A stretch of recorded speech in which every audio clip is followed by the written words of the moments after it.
Succeeding in life is not usual. It's unusual.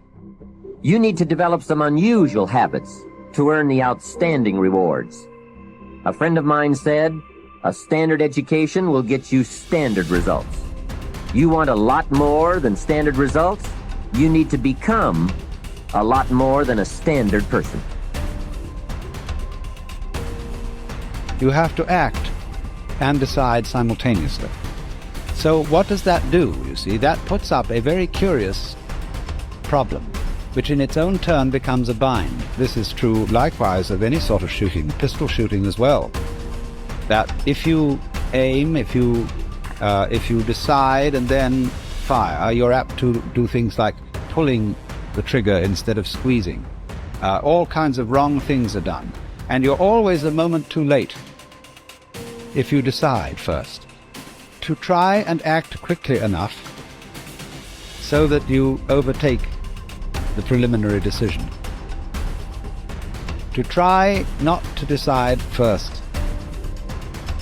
And that is an impossible problem. We intend to when the idea strikes us. We intend to when the emotion is high.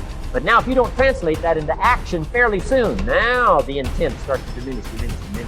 And a month from now, it's cold. A year from now, it can't be found. So act. Set up a discipline when the emotions are high and the idea is strong and clear and powerful. That's the time to set up the discipline. Somebody talks about good health and you're stirred. Right. You need to get a book on nutrition. Get the book before the idea passes and before the emotion gets cold.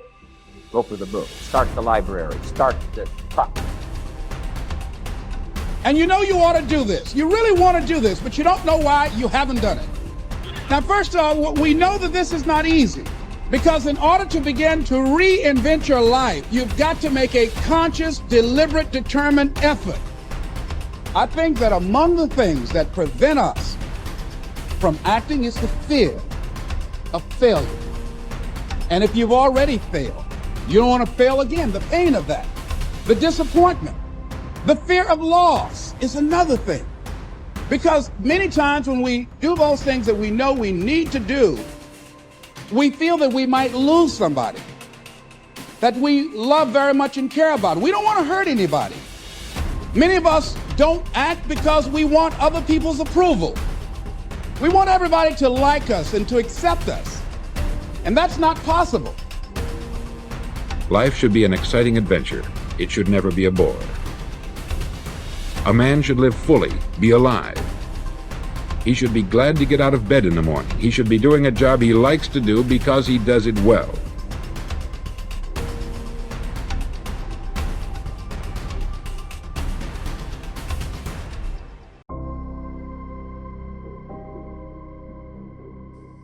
The fifth law of happiness is the law of expression, which states that whatever is expressed is impressed, and whatever is impressed is expressed. Whatever you say, either to yourself or out loud, is impressed into your subconscious mind. And whatever is impressed into your subconscious mind will ultimately be expressed in your thoughts, your feelings, your conversation, and your actions. The more emotion that you use to express any thought or idea, the more deeply it will be impressed into your subconscious mind, and the more rapidly it will be re-expressed in your life. Whatever you say with conviction triggers thoughts, ideas, and actions consistent with those words, so be sure to pick your words carefully.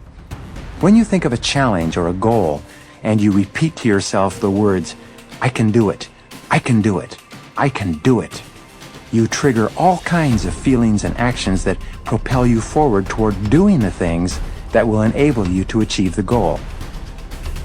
The sixth law of happiness is the law of reversibility. It states that just as your feelings determine your actions also determine your feelings. This is a remarkable and powerful law that says that even if you don't feel a particular way, such as self-confident or happy, if you act as if or pretend that you have the feelings already, the actions themselves will have a backflow effect and generate the emotions consistent with them. When you act in a certain way, the actions themselves trigger thoughts, images, feelings, and attitudes that are consistent with those actions. You can, in effect, control much of the content of your mental and emotional life simply by moving your body in such a way that it's consistent with the way in which you wish to think and feel. The seventh law of happiness is the law of visualization, which states that ideas and images tend to awaken emotions and feelings that correspond to them. When you create clear mental pictures of yourself as happy, positive, and optimistic, these mental pictures will trigger feelings and actions that actually lead to your being happy, positive, and optimistic. One of the most helpful exercises that you can engage in is to think of a time in your life when you've been extremely happy and to replay that experience on the screen of your mind as though you were running a movie projector. Put yourself right into the picture and re-experience or get the feelings that go with it. You can actually make yourself happy by dwelling upon previous experiences when you've been happy.